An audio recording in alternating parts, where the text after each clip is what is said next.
In this video I'm going to show you how you can make a foil packet smoke generator. Now this is something that you can use on your barbecue to generate smoke to infuse a beautiful smoky flavour into your food. It's a very simple thing to do. All you need is some wood chips and some silver foil. Let's get into it.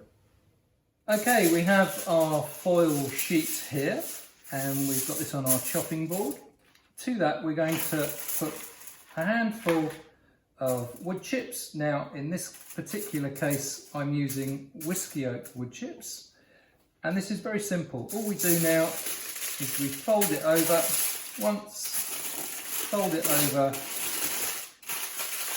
twice, get as much air out of it as possible, and fold it over to make a small packet like that. Now that's one piece of aluminium foil thick on the base. We're going to leave that intact because that's the side we're going to put directly onto the coals. We turn it over. This is the top side, okay? So this side goes up facing the grill. Into that we're going to poke some holes, and this is to allow the smoke to come out when this heats up. Now this will go onto a charcoal barbecue.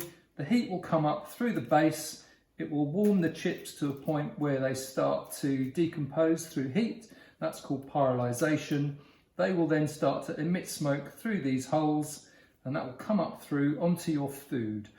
And to trap that smoke on an open barbecue, all you need to do is get a roasting tray and stick it on top of your food so that it sits neatly above where the smoke is being generated.